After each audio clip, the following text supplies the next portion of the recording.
Okay, so the immune and lymphatic systems is kind of what's used to kind of keep our body safe and healthy. As you can tell, I'm safe and healthy right now. Okay, so this here is just a blow up kind of an animation of what the person's lymphatic system actually looks like.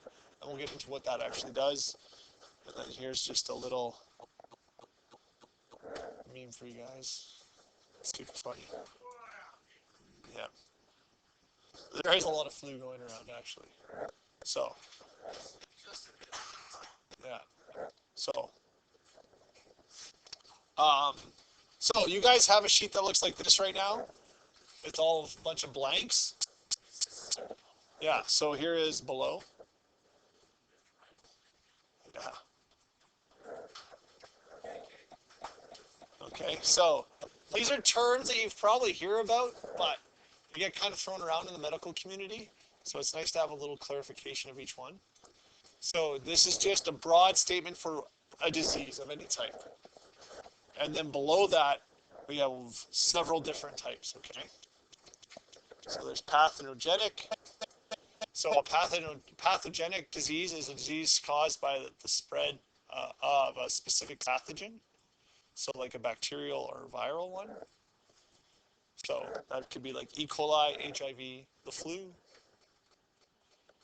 Okay, those are all pathogenic.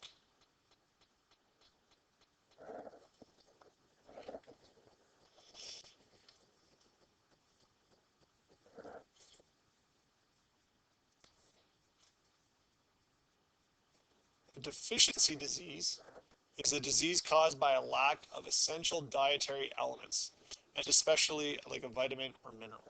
So a great example is scurvy. Okay, scurvy is caused by vitamin C deficiency. Pathogen.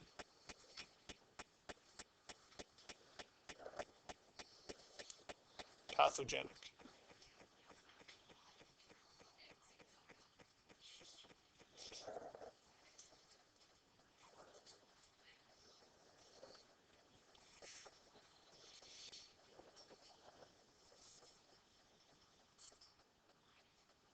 You guys just want a minute to write these down while I. Okay. Here. I'll pause the video. I'm just going to scroll down for just a hot second.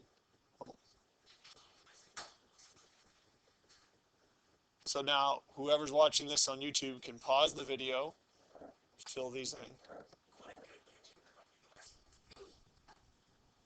All right, so let's get going.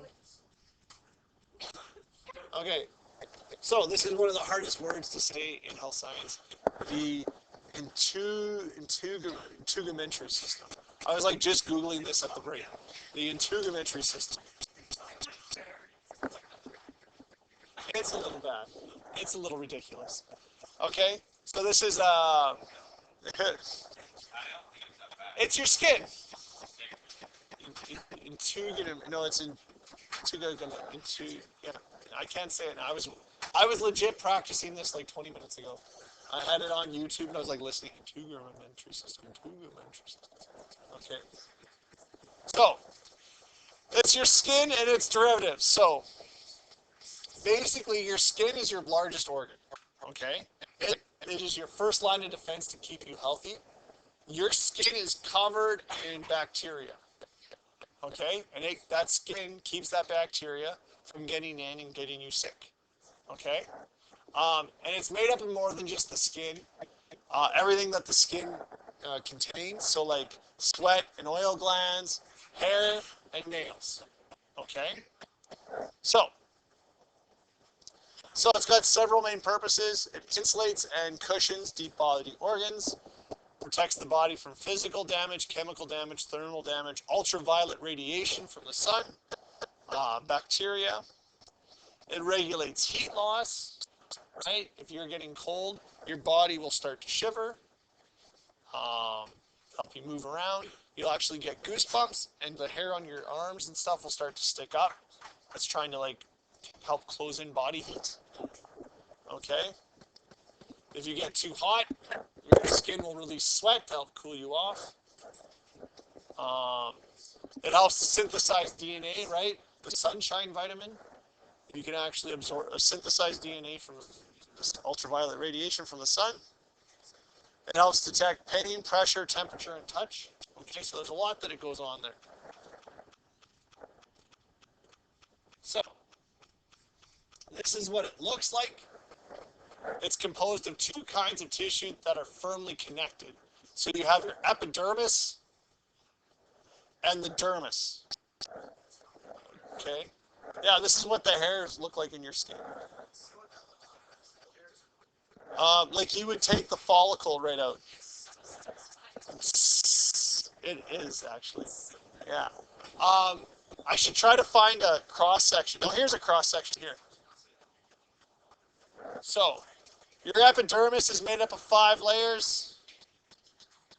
And your skin, the epidermis layer here, just so everyone knows, is avascular. So what that means is with avascular, there's no blood supply to your epidermis. Yeah, that top layer of skin, you have no blood supply to it. It's the only part of your body that doesn't get blood. Okay. Well, you cut through. It's not very thick, okay?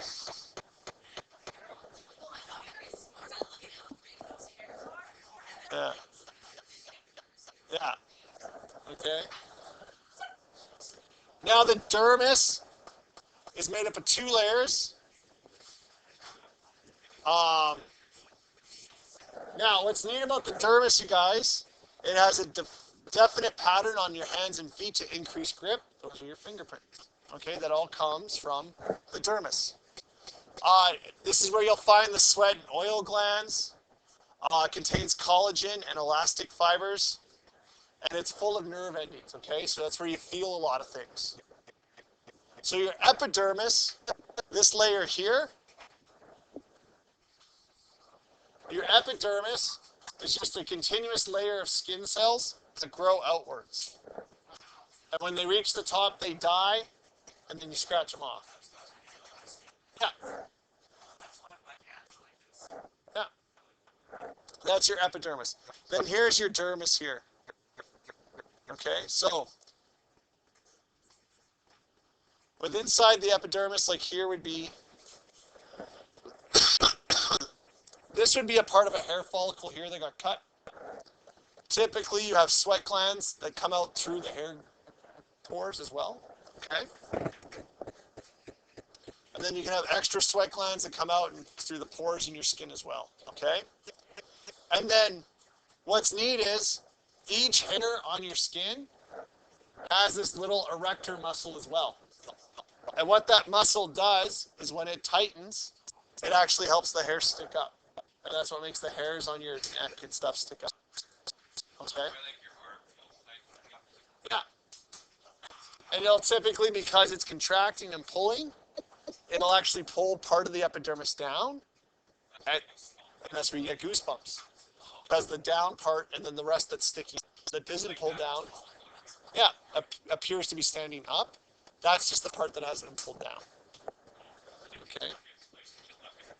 Yeah. Okay, Lucas, I need you to calm down. I don't have much of a voice, and I can't be shouting over you guys. Okay, thank you. Then, there's also what's known as the hypodermis. This is subcutaneous, so it's below the dermis. It contains fat storage, nutrients. It anchors the skin to the organs, okay?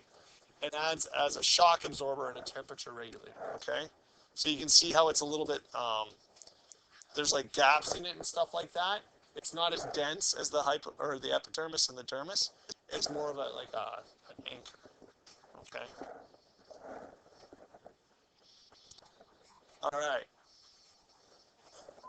Now the lymphatic system. Okay. This includes lymphatic vessels and lymphoid tissues and organs. Okay. So what is the lymphatic system? So, well, lymphatic vessels form a drainage system that picks up excess interstitial fluid, okay, lost from blood during gas exchange, and returns it to the blood via the venous system. So what happens is, as blood is passing through your arteries and capillaries, water will actually squeeze out of them. Okay, you lose water as it travels through your veins and stuff. Your lymphatic system actually picks that back up and puts it back into your blood. All right, this keeps your cells from swelling full of fluid. Well, yeah, like if you have lymphatic cancer, yeah, and your lymph nodes. So, from what I've just explained here, it sounds like the lymph system helps more with just your cardiovascular system, right? But it also helps with your immune system. So, immunal responses are also triggered, and the lymphatic system takes part in that. Like, for example, did anybody here when they got their COVID shots get like swelling on their neck or in their armpits? Those were your lymph nodes. They were acting up because your immune system was firing up. Yeah. So that has to do with that, and we'll get into that in a minute. Okay. So this clear fluid or water is known as lymph. It has a one-way system, and it's large enough so that the proteins, cell debris, and bacteria and viruses can enter and exit as well. So what happens here is you have this lymph system that's tied around it, and what it'll do is it'll pick up the fluid and actually put it back into the veins. So as the blood is coming through with the oxygen, it's full of water, and it loses it here. And then because it has less water on this side of the system, less water here, water will actually re-enter. Okay, there. Okay, so that's your lymphatic vessels. That's how it helps with the cardiovascular system. Now the lymph node. So lymph nodes remove foreign material from the lymphatic system to produce lymphocytes. Okay, so what they do is they take these large proteins and other cell debris, bacteria and viruses, and they actually try to remove them from your blood. Okay, it's kind of a nice little system we have. Picks them up, tries to get rid of them. Okay, sometimes even tumor cells. Okay. So this shows you guys different parts of your lymphatic system, okay? These are where all your different lymph nodes are. So sometimes you might feel bumps kind of in around your biceps here. You might feel them kind of over on your arteries. Sometimes you'll feel them in your armpits, okay? Okay, so you have lymph nodes kind of all over. Your spleen is a part of that. Same with your liver. Your appendix plays a huge role in that now. We used to think your appendix was a nothing organ, a vestigial organ from times long ago, but that we lost. But it actually plays a huge part in storing things for our immune system. Okay. Yeah. If it does, you could be in a lot of trouble. They got to get it out of you before that happens. Yeah. Because it's part of your lymphatic system. It's full of macrophages and stuff like this stuff that they've taken out, and white blood cells. And if that gets into your body, it can be detrimental. Yeah. So.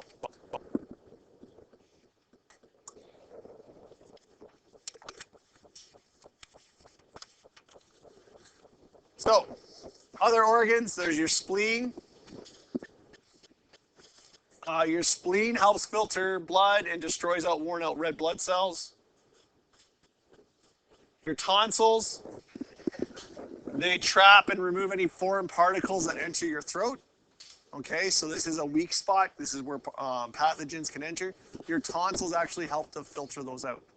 So if you get tonsillitis a lot or strep throat, I used to get strep throat quite a bit, or your tonsils are sore quite a bit, that could be because they're working overtime on something. Okay, they've taken on. You mean when you just keep talking and talking and talking? It could be that too.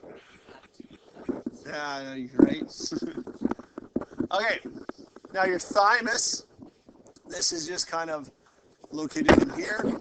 It's most active in youth, It functions in the programming of certain lymphocytes, so it actually kind of helps control everything or sets everything up for later on down the road. Your Peyer's patch is in the small intestine. It captures and destroys bacteria from the intestine. Cool. All right, and the appendix off the large intestine and captures and destroys bacteria from the intestines. Remember, your bacteria, you have a ton of bacteria in your gut, and those kind of help to make sure it doesn't get out of hand. Okay? It helps regulate the good from the bad. All right, it's a very interesting system. All right. So, the immune system. Here we go. So, a pathogen. Let's get that out of the way. What is that? That's a bacterial cell, a viral cell, or another type of microorganism that can cause disease. Okay? It's anything foreign that gets into your body that causes some kind of disease. So, there are two main components of the human immune system. There's the innate defense. So this is the non-specific immunity. All right? It's not aimed at a specific pathogen, but it's always prepared to help defend your body. Okay, so you have that response. There's no memory for it. It's your first line of defense. Okay? And what it is it's like your first line of defense is your surface membrane barriers. So like skin, all right? Your mucous membranes, they line all the cavities. That's why if you're getting sick, you get a lot of extra snot in your nose, is because your body's trying to like get everything out. Okay, it's just, okay, we got a pathogen in here, try to force it out so it just turns on the taps. Okay? And your stomach lining as well. If you eat something that you shouldn't have, hopefully the hydrochloric acid in your stomach can get rid of it. Not all the time. That's, yeah, another part to it. Yeah, it's not the first line. But yeah, once you have food poisoning and your body realizes something's going on, that's what it's trying to do. It's just get rid of everything. Good question.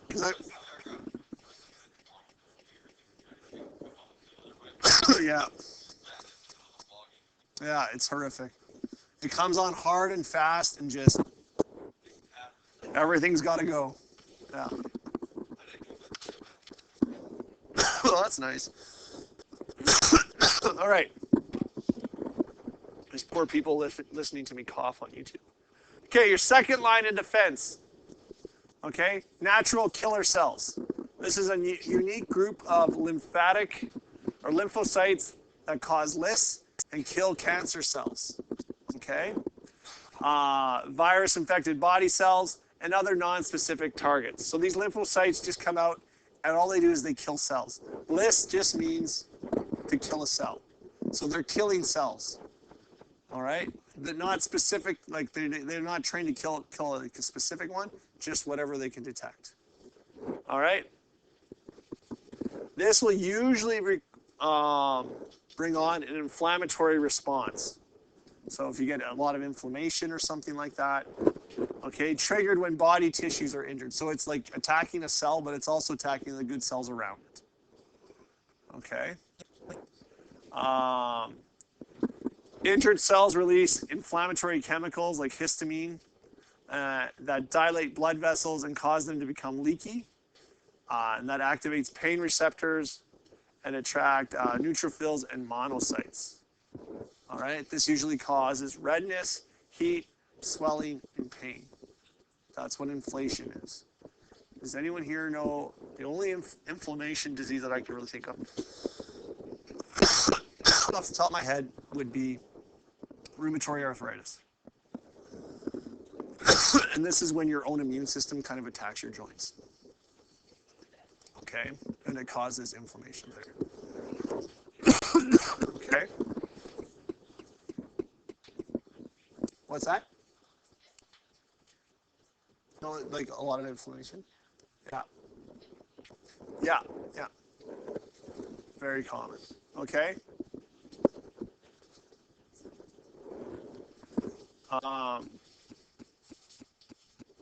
So phagocytosis, that's, remember when a white blood cell engulfs something? We talked about that the other day. White blood cells, they engulf. They're part of your immune system.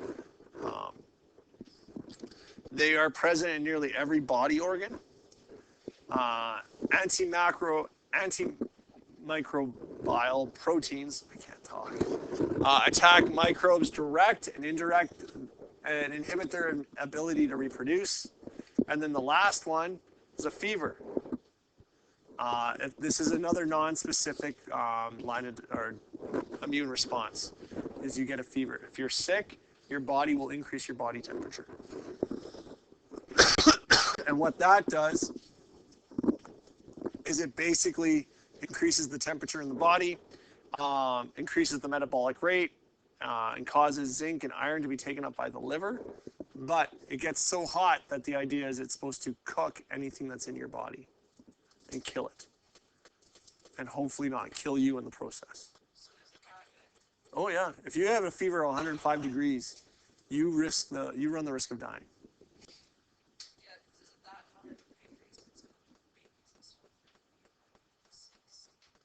Yeah. If you're like especially under the age of 2, if you get a very high fever, it can be very bad because your organs aren't fully developed. So if it gets very high, you can actually damage your pancreas, is a very common one, and be left with juvenile diabetes. Yeah. Yeah. So, yeah, if you get a fever, I guess 105 Fahrenheit, 42 degrees Celsius, you better be in a hospital bed with an IV, because you really do run the risk of dying. You can cause neurological damage at that point. So, yeah, yeah. That's your body trying to get rid of what's in there. So, that's the innate defense. Okay, it's non-specific.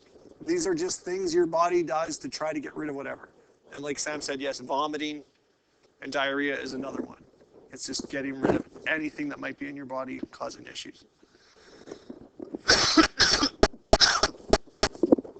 Hold on. So the adaptive defense, this is specific immunity. So this is parts of your immune system that fight only certain pathogens. Okay? So it's aimed at a very specific pathogen, must be primed by initial exposure to a foreign antigen. Great example, chickenpox. How many of you got chickenpox when you were a child?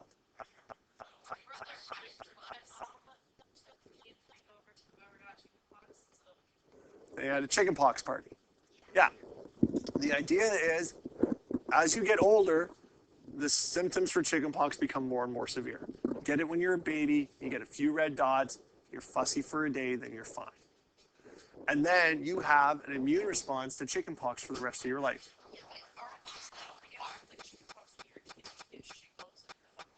You're more prone to it, yes. Thankfully now there's a shingles vaccine. So, it can happen that you get it and it doesn't trigger enough of a response, and then you can get it later down the road. Yeah, so you... Okay, yeah. That's a different immune response. But yeah, like I got chickenpox when I was a child, and then 10 years later, all my brothers got it, and I didn't. It's because I had the initial exposure to that antigen already, so I was safe. Right? I'm the oldest. Yeah. 4 boys. Why does everyone keep saying that?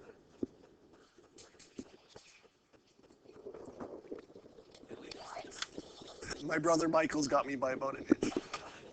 Yeah. He's tall. Okay. Now.